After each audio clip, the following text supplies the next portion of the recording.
भाइयों को राम राम। हर हर महादेव। आज हम सभी इस चैनल पे आपसे बहुत ही विशेष बात करने वाले हैं। और यदि आप सभी अपने जीवन का कुछ समय निकाल करके इसे इस चैनल पे समय देंगे, इस वीडियो को देखेंगे, तो आप बहुत सारी चीज़ें यहाँ से समझ करके जाएंगे। इतने दिनों में हमने आपके साथ बहुत सारे टॉपिक के ऊपर चर्चा किया। सनातन धर्म क्या है, सनातन धर्म का विस्तार क्या है, सनातन धर्म के शत्रु कौन है, सनातन धर्म का इतिहास क्या है, हम सभी हिंदुओं का भारत में इतिहास क्या है, स्थिति क्या है, क्या कमी है, क्या अच्छाई है, सारी चीज़ों के ऊपर हमने चर्चा किया। पिछले बहुत सारे ऐसे घटना हमारे राष्ट्र में, हमारे देश में हम सनातनियों के साथ हुआ, जिससे सनातनी अपने आप को हीन महसूस करते थे। लेकिन धीरे धीरे हिंदुओं का शौर्य जग रहा है और आज हिंदू पूरी तरीके से अपने शक्ति को पहचान रहा है। तो शक्ति का पहचानने का कारण है कि आज हिंदू अपने धर्म को जानना चाहता है, अपने अस्तित्व को बचाना चाहता है। आज ऐसी सी घटनाएं समाज में हो रही है जिससे आज हिंदू धीरे धीरे अलर्ट हो रहे हैं कि हमें सनातन धर्म को कैसे बचाया जाए। तो सनातन धर्म तो अटल है और अटल रहेगा, अनंत काल से अनंत काल तक रहेगा। लेकिन हमें कैसे अपने वंश को बचाना है, अपने आने वाली पीढ़ी को, अपनी संस्कृति को कैसे बचाना है, इसके ऊपर हमें ध्यान देना पड़ेगा। यदि हम धर्म के लिए काम कर रहे हैं तो हमें इस बात में भी गुरूर नहीं करना है कि हम धर्म के लिए कार्य कर रहे हैं, गर्व नहीं करना है, घमंड नहीं करना है कि हम धर्म के लिए कार्य कर रहे हैं और हम नहीं काम करेंगे धर्म के लिए, समाज के लिए हम नहीं काम करेंगे तो और कोई नहीं करेगा, समाज नष्ट हो जाएगा, धर्म नष्ट हो जाएगा। धर्म तो अनंत काल से है, सनातन धर्म अमर है। पूरा सृष्टि खत्म हो जाएगा, पूरा मानव समाज, जीव जंतु सब खत्म हो जाएगा, फिर भी सनातन धर्म रहेगा। इसलिए अगर सनातन समाज के लिए, सनातन धर्म के लिए यदि कोई या हम काम कर रहे हैं तो हमें ये नहीं होना चाहिए कि हम किसी अपने सनातन धर्म के ऊपर कोई बहुत बड़ा एहसान कर दे रहे हैं, बहुत बड़ा दया कर दे रहे हैं। यदि हम धर्म के लिए काम कर रहे हैं, सनातन धर्म के लिए काम कर रहे हैं, सनातन समाज के लिए काम कर रहे हैं, तो अपने जीवन के कल्याण के लिए कर रहे हैं। क्योंकि भगवान ने हम सभी को इस पृथ्वी पर परीक्षा देने के लिए भेजा है, अपने जीवन के कल्याण के लिए, अपनी संस्कृति की रक्षा के लिए, अपने आने वाले पीढ़ियों की रक्षा के लिए हम सभी अपने धर्म के लिए काम कर रहे हैं। तो जो भी धर्म के लिए काम करते हैं उन्हें ये नहीं सोचना है कि हम कोई धर्म के ऊपर एहसान कर रहे हैं, बल्कि हम अपने जीवन के कल्याण के लिए, मुक्ति के लिए, मोक्ष के लिए और सनातन धर्म के विजय के लिए यदि हम सनातनी मानव हैं, सनातनी हिंदू हैं, तो हमारा यह कर्तव्य है कि हम अपने सनातन धर्म की सेवा करें। इस सोच के साथ हमें धर्म के लिए काम करना। तो धर्म के लिए हम काम कब करेंगे, धर्म के मार्ग पर कब चलेंगे, धर्म के लिए काम कब करेंगे? जब स्वयं हम धर्म के मार्ग पर चलेंगे। और धर्म के मार्ग पर कब चलेंगे? जब पहले हम अपने सनातन धर्म को जानेंगे। सनातन धर्म को जानना क्यों आवश्यक है? क्योंकि हम नहीं जानेंगे जब तक हम डॉक्टरी पढ़ेंगे नहीं, तब तक हम अच्छे डॉक्टर नहीं बन सकते। उसी प्रकार जब तक हम इंजीनियरिंग पढ़ेंगे नहीं, तब तक हम एक अच्छे इंजीनियर नहीं बन सकते। उसी प्रकार जब तक हम सनातन धर्म को जानेंगे नहीं, तब तक हम धर्म के मार्ग पर सही से चल नहीं सकते हैं।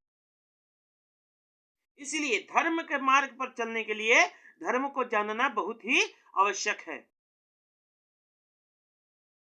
तो धर्म को हम जानेंगे कैसे? अपने गुरुओं के माध्यम से, अपने धर्म ग्रंथों के माध्यम से। और गुरु हमें मिलेंगे कहाँ?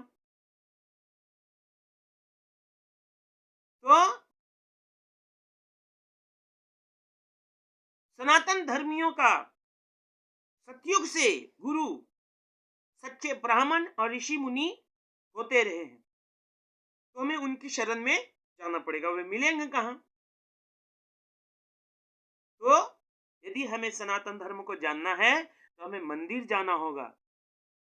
मंदिर में हमें गुरुओं से भेंट होगा, मठों में जाना होगा, गंगा माँ के घाट पर जाना होगा, ऋषि मुनियों की कुटिया में जाना होगा। वहां से हमें ज्ञान मिलेगा, सनातन धर्म की जानकारी मिलेगा, वो सही जानकारी मिलेगा। उसके साथ साथ हम धर्म ग्रंथ को पढ़ के, अपने सनातन धर्म के ग्रंथ, वेद, पुराण, उपनिषद, रामायण, महाभारत, ये सारे चीजों को पढ़ के हम सनातन धर्म की जानकारी, ज्ञान को ले सकते हैं। और जब हमारे अंदर जानकारी होगा तो हम उसका सही से पालन करेंगे। और पुरातन समय में बहुत सारे अत्याचारी अधर्मियों ने भी हमारे राष्ट्र पे शासन किया है। तो हमने 1, 2, 3 ग्रंथ ऐसा पढ़ा जिसमें हमें यह महसूस हुआ, अनुभव हुआ कि लगता है हमारे धर्म ग्रंथों में भी कुछ न कुछ गड़बड़ी कर दी गई है, मिलावट कर दी गई है। तो जो चीज हमें उस ग्रंथ में अच्छा लगे उसी को लेना है, और जो हमें आत्मा से लगे कि ये लगता है कि मिलावट किया हुआ है, तो उस चीज को हमें उससे नहीं लेना है। उसके साथ साथ बहुत सारे ऐसे लोग भी इस देश में हैं जो साधु के वेश में, ऋषि के वेश में, ब्राह्मण के वेश में किसी दूसरे पंथ की या किसी राजनीतिक पार्टी की चाटुकारिता करते फिरते हैं।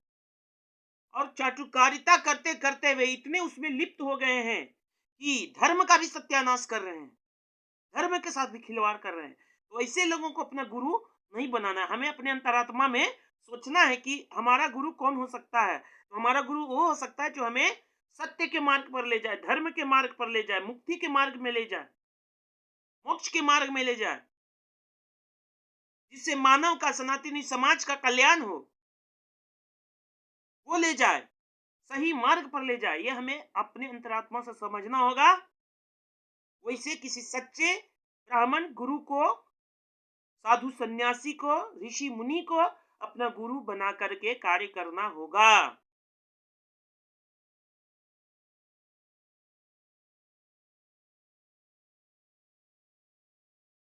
अब हमें क्यों जानना पड़ेगा कि हमारा सच्चा गुरु कौन हो सकता है? तो शुरू से देखिए, महाभारत ग्रंथ को आप उठाइए तो ये जो पांडव हैं उन्होंने अपना सच्चा मार्गदर्शक भगवान श्री कृष्ण को बनाया, और यह भगवान श्री कृष्ण को अपना मार्गदर्शक, सच्चा मार्गदर्शक मानने से, उनकी बातों को मानने से पांडवों के जीवन का कल्याण हुआ। लेकिन दुर्योधन ने अपना गुरु मार्गदर्शक मामा शकुनी को बना लिया और अपने 99 भाइयों सहित स्वयं अपनी मृत्यु का कारण बना, वो भी अकाल मृत्यु का कारण बना। तो हमें यह सब समझना होगा। उसके साथ साथ सनातन धर्म तो हमें सिखाता है कि पृथ्वी के सभी लोग मानव हमारे सभी भाई हैं।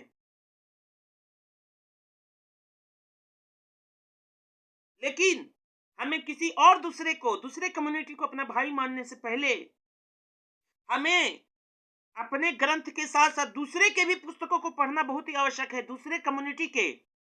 दूसरे पंथों के ग्रंथों को, पुस्तकों को भी पढ़ना अत्यंत आवश्यक है। तभी हम जान पाएंगे कि हम तो उनके बारे में अच्छा सोच रखते हैं, हम तो उन्हें अपना भाई मानते हैं, लेकिन वो हमारे बारे में कैसी सोच रखते हैं, वो हमारे बारे में क्या सोचते हैं, वो हमारे साथ क्या करने की इच्छा रखते हैं।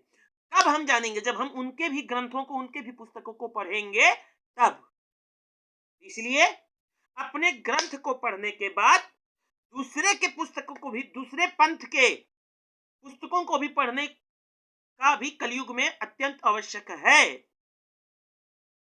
और अभी अपना ग्रंथ पढ़ेंगे तब हिंदू कंफ्यूज है कि हिंदुओं में तो वेद है, पुराण है, उपनिषद है, बहुत सारा ग्रंथ है, तो कौन सा ग्रंथ पढ़ें? कलयुग में तो इतना हमारे पास समय नहीं है। तो कम से कम रामायण और महाभारत, ये 2 ग्रंथों को पढ़ना अत्यंत आवश्यक है। और बाकी दूसरे के ग्रंथ तो 1-2 है ही, तो उसको भी पढ़ना है, ताकि अपने ग्रंथ को हम पढ़ेंगे तो हमें अपना धर्म पता चलेगा, और दूसरे के पुस्तकों को पढ़ेंगे तो हमें यह पता चलेगा कि वो हमारे बारे में क्या सोचते हैं, और उस हिसाब से हम निर्धारण कर सकेंगे कि कौन हमारा हित है और कौन हमारा शत्रु है, कौन हमारा अपना है और कौन हमारा पराया है। तो ये सारे चीजों को ध्यान में रख करके हम सभी कार्य करेंगे तो अवश्य ही हमारा कल्याण होगा, और हमारे आने वाले पीढ़ी का भी कल्याण होगा, और इस राष्ट्र को भी हम सुरक्षित रख सकते हैं, अपने धर्म को भी सुरक्षित रख सकते हैं। तो कल से हम सभी सनातन धर्म को जानने के लिए अपने सनातन धर्म के ग्रंथों के अनुसार से क्रमबद्ध तरीके से अपने सनातन धर्म को एवं अपने कर्तव्य को जानना प्रारंभ करेंगे। बाकी सभी भाइयों को राम राम, हर हर महादेव।